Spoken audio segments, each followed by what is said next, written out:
भारत एक कृषि प्रधान देश है। भारत की कुल जनसंख्या की 85% आबादी ग्रामीण क्षेत्रों में निवास करती है तथा 15% शहरी क्षेत्रों में रहती है। ग्रामीण क्षेत्रों में शिक्षा, स्वास्थ्य एवं बेरोजगारी की समस्याएं अधिक रहती हैं, इसलिए उनकी आर्थिक स्थिति बहुत ही खराब रहती है। किसान भाई भेड़ पालन को एक व्यवसाय के रूप में अपनाने से अच्छी आमदनी प्राप्त होती है और उनकी आर्थिक स्थिति भी मजबूत होती है। भेड़ एक ऐसा पालतू पशु है जो बहुत ही तेजी के साथ विकास करता है तथा इसकी देखभाल में बहुत अधिक मेहनत की आवश्यकता नहीं होती है। भेड़ एक ऐसा पालतू पशु है जिसका पालन पोषण किसी भी प्रकार की जलवायु में किया जा सकता है, परंतु भेड़ें कम शुष्क क्षेत्रों में ज़्यादा पाई जाती हैं। भेड़ पालन व्यवसाय के लिए बहुत कम पूंजी की आवश्यकता होती है और अच्छी आमदनी प्राप्त की जा सकती है। इसलिए प्राचीन काल से भेड़ों का पालन करना किसान भाइयों का एक प्रमुख व्यवसाय रहा है। भेड़ पालन व्यवसाय केवल भारत में ही नहीं बल्कि पूरे विश्व में प्राचीन काल से होता आ रहा है। भेड़ पालन व्यवसाय प्राथमिक तौर पर मांस, ऊन, खाद्य एवं दूध प्राप्त करने के लिए करते हैं। इसलिए किसान भाई ग्रामीण क्षेत्रों में भेड़ पालन को एक लाभकारी व्यवसाय के रूप में देखते हैं। किसान भाई ग्रामीण क्षेत्रों में भेड़ पालन व्यवसाय को अन्य पालतू पशुओं जैसे गाय, भैंस, बकरी आदि के साथ आसानी से शुरू कर सकते हैं।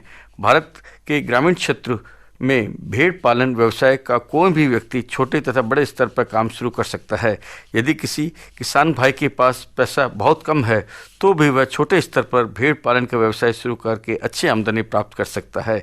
इसलिए भारत के ग्रामीण क्षेत्रों में किसान भाई भेड़ पालन व्यवसाय को अपनाकर अच्छी कमाई प्राप्त कर सकते हैं।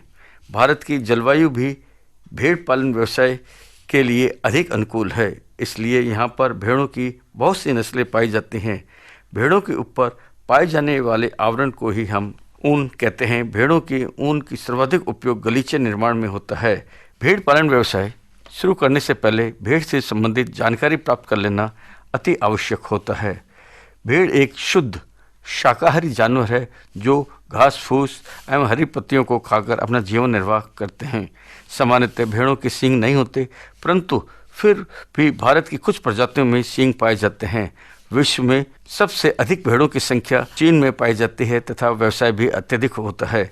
भारत में भेड़ पालन व्यवसाय विश्व के 30वें स्थान पर आता है। भेड़ एक स्तनधारी पशु है तथा 12 से 18 महीने की आयु प्रजनन के लिए सबसे अच्छी मानी जाती है। भेड़ सामान्यतः एक समय में 1 या 2 बच्चों को ही जन्म देती है। भेड़ पालन व्यवसाय शुरू करने से पहले भेड़ के पालन कैसे करें इसकी जानकारी लेना अति आवश्यक होता है। भेड़ पालन व्यवसाय में भेड़ों के रहने, खाने, पीने तथा इलाज के लिए की गई व्यवस्था को ही हम भेड़ पालन कहते हैं। उनसे हमें दूध, मांस, ऊन, मेंगनी आदि को बेचकर अच्छा पैसा कमाया जा सकता है, जिससे भारत के किसानों की आर्थिक स्थिति बहुत मजबूत होती है, जो देश के विकास में सहायक सिद्ध होते हैं। भेड़ों की ऊन से विभिन्न प्रकार के उत्पाद जैसे गलीचे, टोपी, जैकेट आदि बनाए जाते हैं।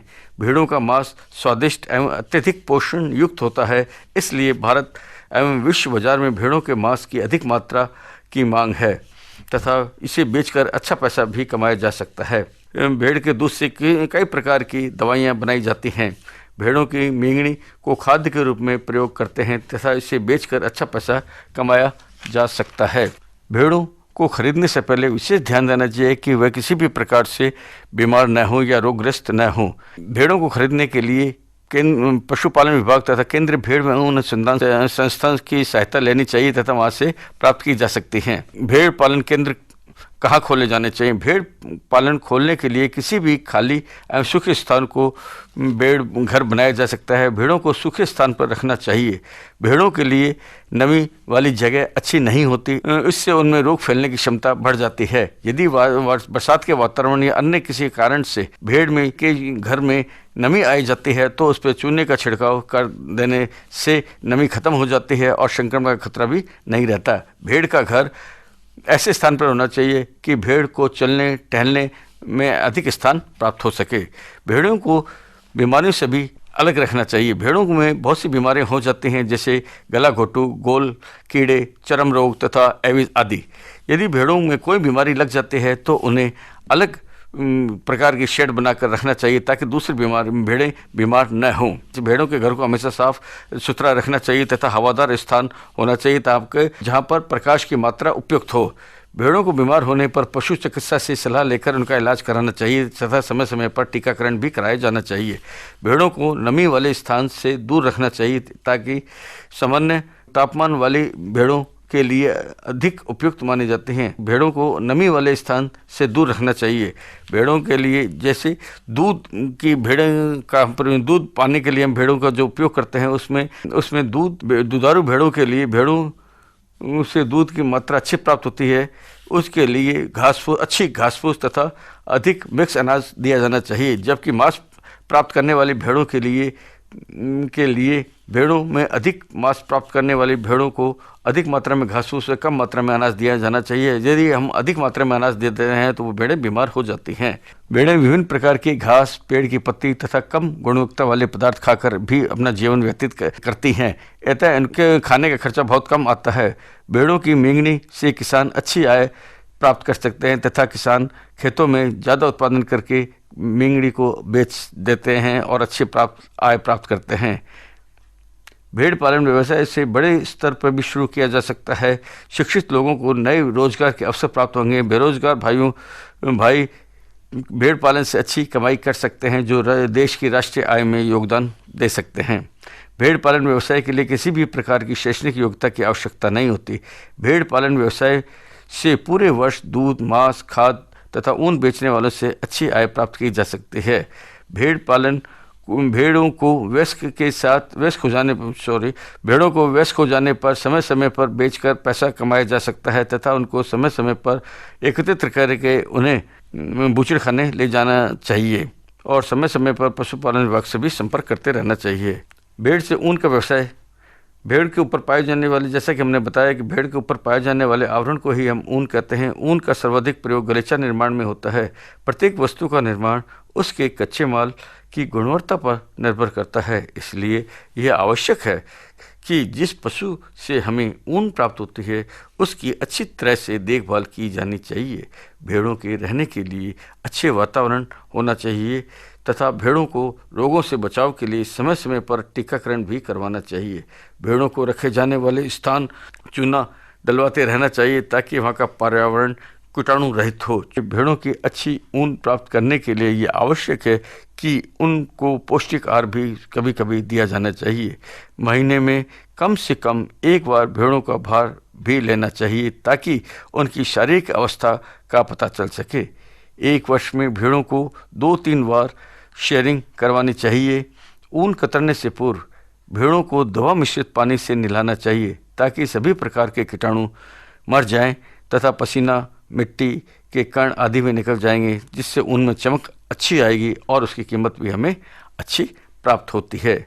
बीकानेर ऊन मंडी ऊन के क्षेत्र में एशिया महाद्वीप की सबसे बड़ी मंडी मानी जाती है। बीकानेर की ऊन मंडी में प्रति वर्ष लगभग 9 लाख किलो ऊन का क्रय विक्रय होता है। भेड़ की ऊन से विभिन्न प्रकार के उत्पादों का निर्माण होता है, जैसे गलीचा, कंबल, टोपी, जैकेट आदि आदि। हमारे देश में ऊन का सर्वाधिक उपयोग गलीचा निर्माण में होता है। इसमें राजस्थान में पैदा होने वाली प्रजातियां जैसे मागरा, पुगल, चोखला, नाली, मारवाड़ी, जैसलमेरी आदि भेड़ों की नस्लों की ऊन का प्रयोग करते हैं। हमारे देश में भेड़ की ऊन से गलीचों का सर्वाधिक निर्माण उत्तर प्रदेश के बनारस, भदोई, मिर्ज़ापुर तथा राजस्थान के जयपुर और बीकानेर में होता है। भेड़ चारा में चरने जाते हैं तो वहाँ कांटा लग जाता है। कतरी हुई ऊन में कांटा ज़्यादा लगने से वह अच्छी किस्म की नहीं मानी जाती और हमें कीमत भी बहुत कम प्राप्त होती है। कच्ची ऊन में बहुत सी अशुद्धियाँ पाई जाती हैं, जैसे धूल, कण, पसीना, मींगनी, कांटे, ग्रीस आदि आदि। भेड़ के ऊन को कतरने से पहले दवायुक्त पानी से नहलाना चाहिए ताकि अशुद्धियाँ निकल जाएं और या बहुत कम हो जाएं। इससे ऊन साफ व चमकदार प्राप्त होती है तो उससे अच्छी कीमत भी प्राप्त होती है। ऊन कतरने के बाद इसे उपयुक्त स्थान पर रखना चाहिए तथा समय समय पर धूप लगवानी चाहिए ताकि इसमें कीड़े आदि नहीं लगें। भारत में किसान भाई भेड़ पालन व्यवसाय शुरू करके अच्छी आय प्राप्त कर सकते हैं, जिससे उनकी आर्थिक स्थिति सुदृढ़ एवं मजबूत होगी, जो राष्ट्रीय विकास में सहायक सिद्ध होंगे।